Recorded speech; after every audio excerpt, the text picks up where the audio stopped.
Hi everyone, welcome to an X-Wing video I was not expecting to have to make today. I was hoping to have a quiet day. I'm not really feeling too well, it's my birthday, I've got stuff planned, but then FFG dropped this bombshell on us and I couldn't leave it alone. I had to make the video. So here we go. X-Wing Wave 14, Save the Dream. And what dream is that, you say? Could it be the X-Wing fix? Maybe, who knows, but let's get into it. So we have Swords Renegades and the TIE Reaper expansions announced.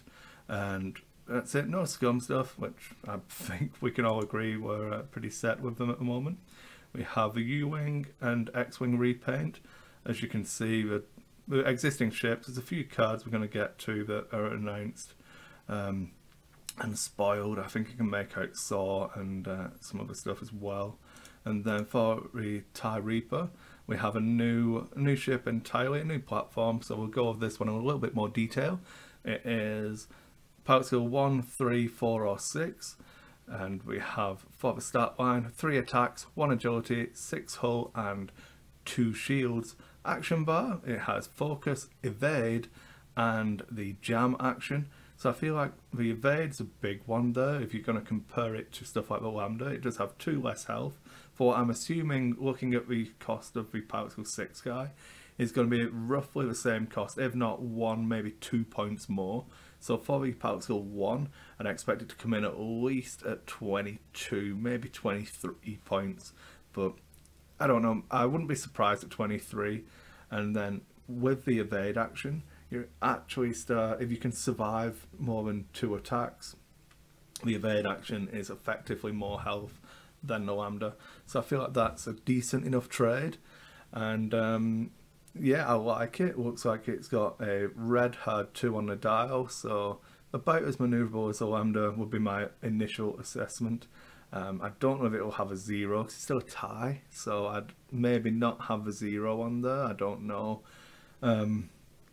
Interesting stuff would be the cards that come in there. So we have from the Rebel expansion, obviously in the announcement wave, you don't spoil a lot of cards. So we have a targeting scrambler. At the start of a planning phase, you may receive a weapons disabled token to choose a ship at range 1 to 3 and assign it the scrambled condition. It costs 0 points and is a system slot. And then the scrambled condition is a unique condition as well, and it reads, when attacking a ship at range 1 that is equipped with a targeting scrambler upgrade, you cannot modify your attack dice. At the end of a combat phase, remove this card. So 0 point upgrade, pretty interesting mechanic. I like the fact you've got to plan it out in the planning phase. I'm going to go for this ship. I don't think I'm going to have a shot on him. He's going to have a shot on me. So it makes it more of that support ship type role. One interesting thing I did think about was you could maybe throw it on a ghost that you look into TLT with, and it stops people from if you're doing the joust and stuff like that, you can jump into range 1, or if they're coming up from the side, it kind of helps with that bubble maybe. But I still think I'd rather pay points and have a better upgrade. But meta-wise, there must be something I'm missing with it. I don't want it on a Phantom. U-Wing, I can see potential in having it if you're looking to do some of the stall maneuvers, that kind of stuff, where you're going to go down to agility 1, potentially not have the shot. So there's definitely scope for it. Maybe a bombing ship as well could be interesting. I don't know that I'd put it on instead of trajectory simulator, minefield mapper. It's in that kind of realm. Maybe on a Punisher when your primary attack isn't really what you're using. You're in death rain to be dropping the bomb, something like that. So lots of interesting uses, but we'll see how effective it becomes. Someone much better than me will probably figure out a better way of using it.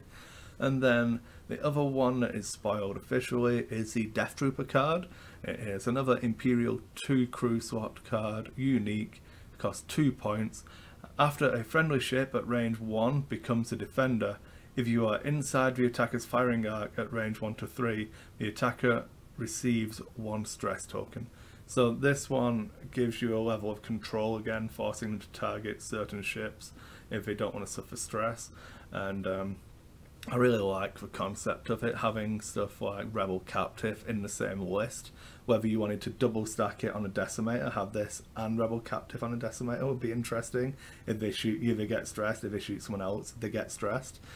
Seems pretty cool. Having it in tandem, where if they decide to shoot the ship with Captive, this guy triggers and Captive triggers, giving them 2 stress. That could be a good amount of stress control for Imperials, and really decide how, like, that big effect of controlling who your opponent has to shoot at is going to be quite pivotal. So I really like Death Troopers. Then we are going to go on and look at the big stuff I wanted to talk about. So we're going to look at, where has it gone? So nice open shot of the X-Wing there. I'll see if I can make it a little bit bigger. No, that's the wrong thing. I'm just ruining everything.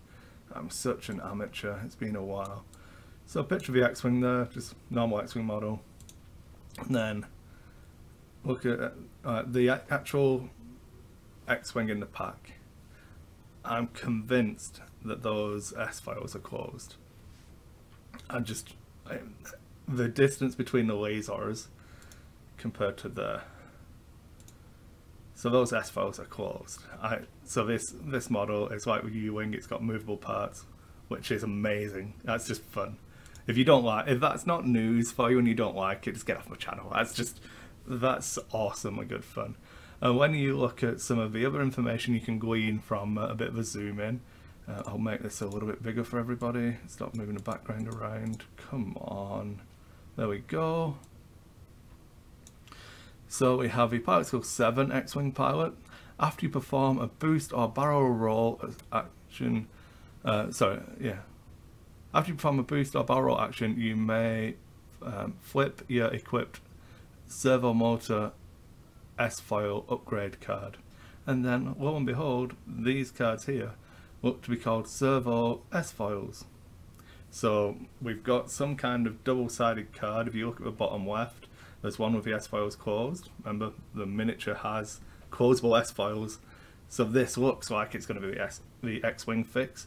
It has the boost action on the closed picture of the card. And then loads of other stuff I can't really make out. It might be... I don't know if it's a Talon roll symbol or what, but it looks interesting with the servo S-file card where it's open. It looks like there's more maneuver based stuff on there, and I just wish I could make it out a little bit better.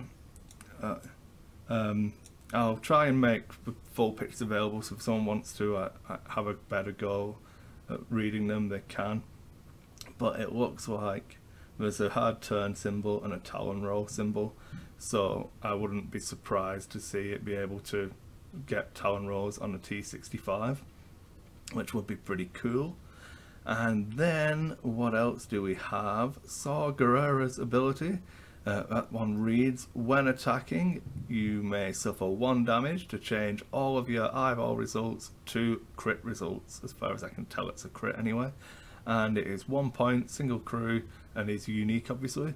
And that's another card I'm really like. There's lots of potential in there, especially with stuff like Nora, maybe having Saw and R2-D2 for some regen, having the target lock, adding a focus, which you're guaranteed to be able to turn to a crit, regen that shield anyway. Loads of fun things you could do there. So that one looks like a winner. More flight assists, so that's a good one. And yeah, I think these ones are new cards as well, up the top left, next to Crackshot. I don't recognise that artwork, and then what looks to be the titles. And we'll have a look at the Reaper. So I can just about make out, for some reason this one converted a bit easier. So we have the red hard 2 on the dial. When attacking, this is for Major Velmil, I think that's his name. It goes, when attacking, if a defender does not have a focus or evade token, you may change one of your blank or eyeball results to a hit result. And then it seems pretty cool. Extra damage if they have, for instance, been jammed. Can't have those tokens. and you punch him in the face a bit harder. And then Director Kenrick is a unique crew, costs 5 points, and he has 1 crew slot that he takes up. And this one is Imperial only. During setup, before place forces step, assign the optimized prototype condition to a friendly Galactic Empire ship with 3 or fewer shields. Then we can only read the top half of the optimized prototype condition, but it is increase your shield value by 1 once per round. When performing a primary weapon attack, you may spend 1 die result to remove 1 shield from the defender. So your shields get stronger if you take him, and which shield upgrade is 4 points, Kenrick's 5, and it does something else. And there's space underneath here that there could be even more text, which is a scary thing. But the way I'm reading this at the moment is once per round, when performing a primary weapon attack, you may spend 1 die result to remove 1 shield from a defender. A blank is still a die result. As far as I'm aware, I'm going to have to double check the rules reference on it. But for now, I'm pretty excited to say that I think you can take a blank out and take someone's shield off, which seems pretty good for 5 points when you're getting an extra shield as well.